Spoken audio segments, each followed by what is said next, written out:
I told you earlier, when I asked you a question, you said to me, you tried to manipulate the discussion here. So due to this, and I told you I don't want to talk to you. Am I right? Wait, can I discuss? Am I right? Am I right? Why do you not want to discuss? Because you were saying rude, you were rude. That's it. So that's why. Firstly, you interrupt. Firstly, I didn't welcome you in the discussion. Did I? Can you welcome me into the discussion now? Now here, what are the topic of the discussion before we start? So you said to the woman. No. I want you to leave what I said to the women. Leave what I said to the women. I wanted to ask you about the veil of Allah. That's fine. The veil of Allah. Yes. I'm not interested to discuss this. I want to discuss something else. He has a free Quran stand about Islam, but he's refusing to engage to a question. You say you come to preach here. So why? What's so one second. Yeah, so are you dictating what are we discussing about? He doesn't have to talk. So you came here. We're not discussing about Islam. We're discussing about Christianity here. I'm inviting him to a discussion. Okay. I'm inquiring about the veil of Allah.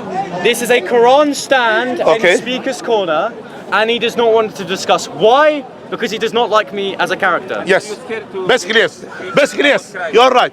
That's it. So stay away from me. Stay away from me. I'm just curious. Stay away. Peace. I'm curious. Go in peace. When your Dawah-wise YouTube channel admits that you're boycotting Christians because you do not need them for content, does this A, show that you're intellectually dishonest and you only do it for the views, or B, you're scared of Christians? None of them. Stay in peace. So he's not scared and he wants to have a fruitful discussion. I'm inviting for that discussion to take place now. Not with you. Why? I don't want to. You can discuss with me on the attributes. What? I'm inviting you to discuss with me. I will ask you what you want. I would happily have a discussion with you on God's attributes if you want. Why are you wearing a mask? Is it something? I'm wearing a mask because what I say is more important than who I am. I prefer to talk to someone with open face, just like here. I have no problem to show my face to you. I have no problem to speak to you, but who we are doesn't matter, but what we say matters.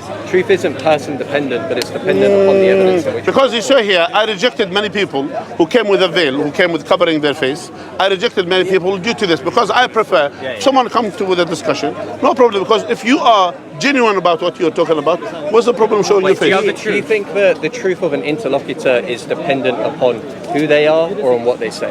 It depends. Here it depends. If someone is so scared to show his character, showing his face, that means there's something wrong in the person. What if someone just doesn't want to show their face because they don't want to build themselves up to be a macho personality like many other people at the corner? Okay. What if what someone says is actually more important than who they are?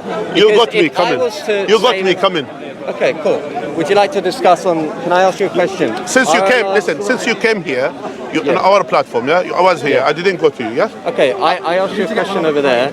Can I ask you the question, are Allah's attributes really distinct from his essence? It depends what do you mean by Allah's attributes, and it depends. Here, what we know. Okay, so for example, now here you're dictating now the discussion. Okay, sorry, you go ahead. So, when we're talking about the attributes of Allah, they are attached to Him. For example, when we talk about Ar-Rahman, He is the one with His mercy, Tabarak wa Ta'ala. Yes. So it is attached to Him. It is His essence.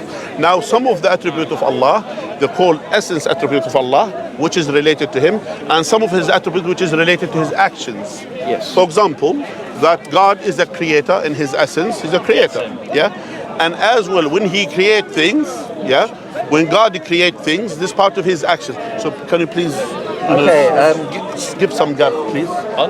You close to me, come. It's fair enough. You're the same distance to him and then. Why? I don't want someone behind me. Okay. So God's actions, are they necessary? I don't feel comfortable by you be behind me. If you can't, I just don't feel comfortable. Okay, so can I stand here then? Just stand there. So I like to see people, my opponent on the other side. Now I understand. Are God's actions necessary or contingent? Are these actions modally indiscernible? Now here, going back to the point, when we don't need to go into philosophical discussions in terms of philosophical question, to be fair. So that's why for us, where my school of thought is, we don't go into philosophical argument in terms of talking about the divine, rather than to go to the concept of the divine, to God. Firstly, we know that God is, for example, is all-knowing, all-powerful, has independent will. And by the way, after finishing these questions, I need to ask some questions, yeah? So to be fair, I would like to finish this but for how long? Because I don't want to keep it because I want to get to the bottom of this. So here, I didn't finish yet. So what I'm saying, where I came from, what I studied, for example, we know that the attributes of Allah is either related to His essence. For example, God is, for example, has a face that befits His majesty and glory. God has hand that befits His majesty and glory. That's what we believe as Ahlul Sunnah. And as well, we believe God is merciful, tabarak wa ta'ala, in terms of His essence. God is a creator in terms of His essence, and so on and so forth. Now, when it comes to the action attribute of Allah, when He does things, when He do things, so those are related to His actions. For example, when God initiated creating something, this is an action attribute, yeah? And we don't say it's distinct from Him. We say when He creates something, that is something which is His action. That's what He did. Now, there is a consequence of that action, which is the creation, etc. And as well, when we go to the point of in terms of His, for example... I'm just noting down what you say about that. Yeah. So then write it down maybe in the future. So, and then as well, when we talk about His actions, which is certain actions of Allah Azza wa Jal, for example, His speech. God speaks in terms of His essence. And as well, when He initiates some speech, this become an action of Allah Azza wa Jal, and we believe in that.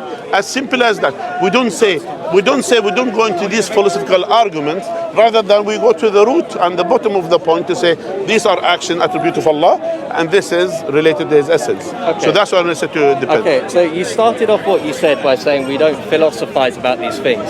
The problem with that is you've made multiple philosophical statements about God.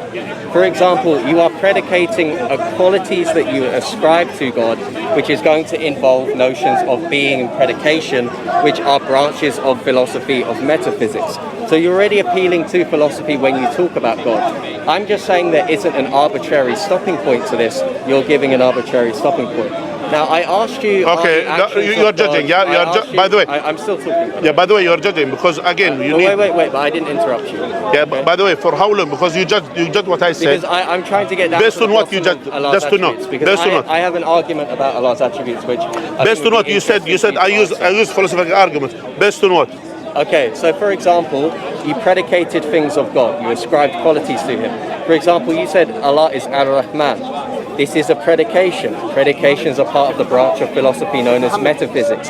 You have to import some understanding of being. For example, you either have to go with analogia entis, you either have to go with a univocity of being, or you have to go with the equivocity of being.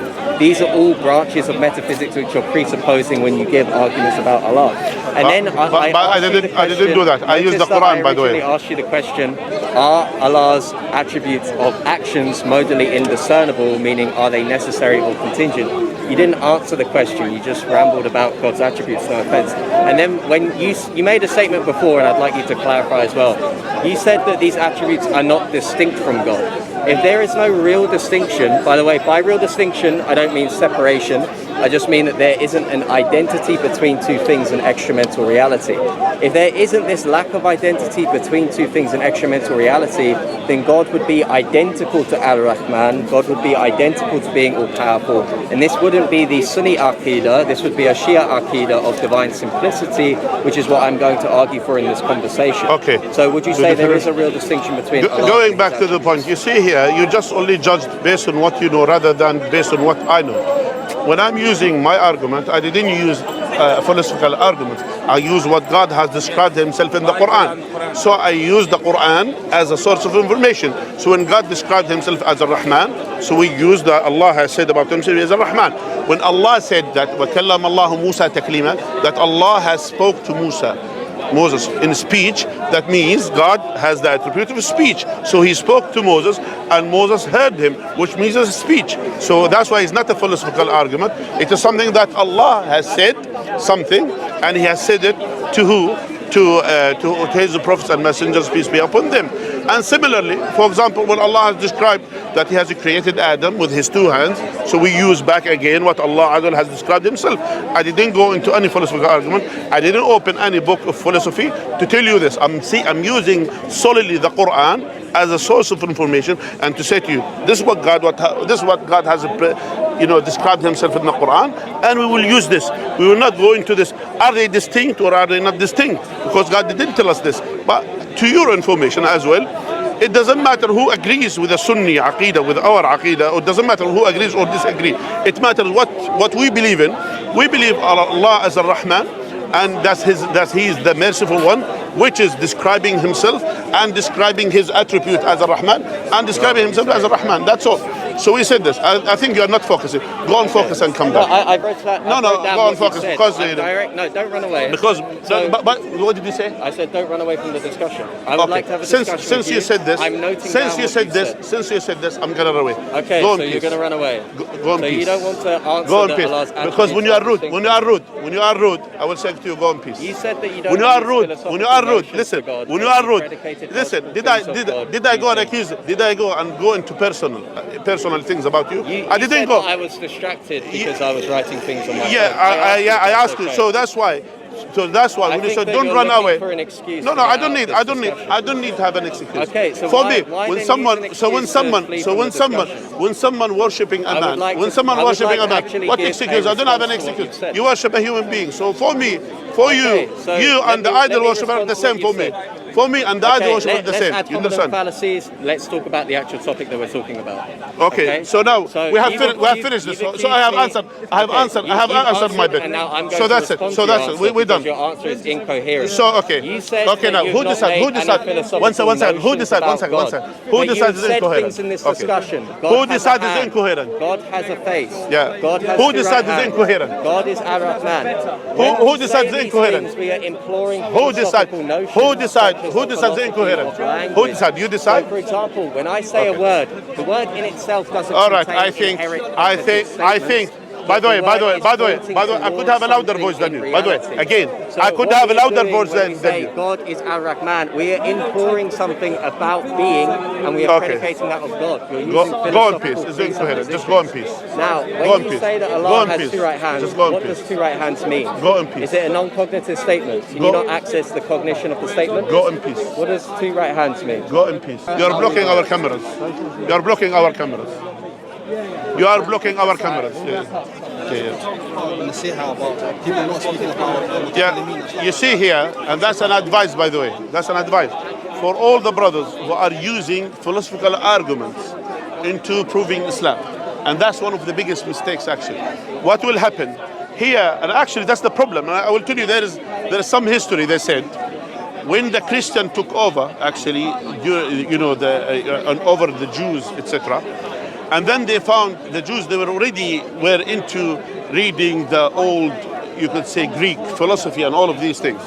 So what they have done, they have collected all the books and they protected and they preserved them, because they said this will cause chaos in terms of understanding about Islam. And then when the Muslim, during the Abbasi time, when they were translating, so they said, one of their wise people, they said, send this to the Muslim, let them corrupt their faith. And as soon as these books start being translated into the Muslim world, then the Mu'tazila start arising. And then the faith of the Mu'tazila start arising. And then they start talking about what he was talking about. He said, since you cannot describe Allah that to be a speech, rather than to say what comes out of Allah is a creation. So that's why the Mu'tazila argument, they will use this. They will use a philosophical argument to say, actually, so since Allah initiates something, so his action is a creation, to create things. So that's his action. So you cannot describe Allah by speech. You cannot describe Allah, even mercy of Allah, they said, meaning willing to have mercy, meaning love to have mercy. So because they say, for example, Allah himself, not necessarily he's a mercy in himself, but when he describes himself as the merciful one, meaning the one who wants the mercy for his creation. Do you understand the point? And that's the danger. And so on and so forth.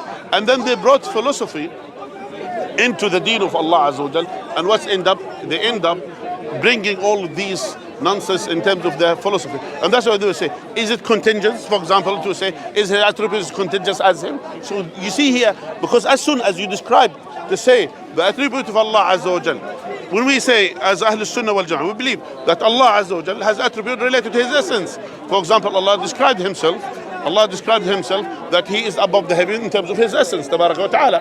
He is the most high in terms of his essence, tabarak wa ta'ala. He described himself that he has created Adam with his two hands. Yeah?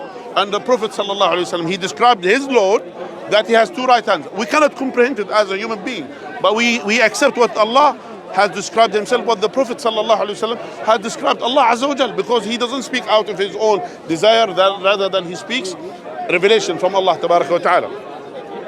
As well, when it comes to his creation, that they say everything when you distinct Allah azza wa jal from his attribute, this is what the Mu'tazila has done, and it started from this. So that's why actually that wise Christian, he said, give these books to the Muslims, it will corrupt their faith, and actually it happened, and it's still happening until nowadays. So that's why our root and our understanding to the Quran and the Sunnah of the Prophet sallallahu alaihi wasallam is going back to the original text. What's the original text? What Allah azza wa jalla has said in the Quran, and Allah spoke in a clear speech in Arabic. So we don't need to go around and discuss things. So how the Arab at the time of the Prophet sallallahu alaihi wasallam, what they understood about Allah, they took it as it is. So when the Sahaba of the Prophet sallallahu alaihi wasallam, one Sahabi came to the Prophet of Allah alayhi salatu, he said, does Allah smile? Simple, a question. He said, does Allah smile? Then the Prophet sallallahu alaihi wasallam, he said to him, yes, he smiled. Then this Sahabi, what he understood from this, he said, then will be not prevented goodness from a God who smiles. Meaning Allah azza wa jal is not about punishing and putting people in hellfire and angry all the time. Allah smiles. So from this, the Prophet sallallahu alaihi wasallam, he described Allah as he smiles, but Allah azza wa jal is not the smiler. You see the difference?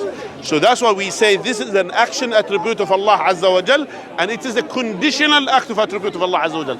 Meaning, if you did something that is good, that is righteous, Allah will smile at you. Yeah? And the same thing, Allah will get angry, and Allah azza wa jal is not described as the angry one. Yeah? Because Allah azza wa jal, again, when Allah described himself, he get angry. When he get angry, when you did something wrong, when you disobey him, Allah azza wa jal get angry. So that's why it is a conditional act of attribute of Allah azza wa jal. If you did something wrong, then Allah will get angry at you, and so on and so forth. So that's why even the action attribute of Allah azza wa jal, some of these action of Allah azza wa jal, some of them conditional, which means based on what you do, then Allah will react to this with certain action, or some of them unconditional. Yeah, some of them unconditional. Allah azza is merciful one, tabaraka wa ta'ala. Yeah. And Allah will encompass his creation with his mercy, tabaraka wa ta'ala, and so on and so forth. So that's how we understand in terms of the attributes of Allah azza wa jalla, without going into this philosophy. And the opening up these philosophical arguments, actually it will bring more doubts, even amongst Muslims.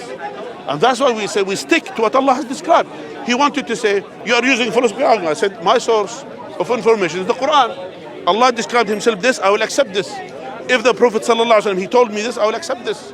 That's how it is, the Quran and the Sunnah of the Prophet sallallahu alaihi wasallam.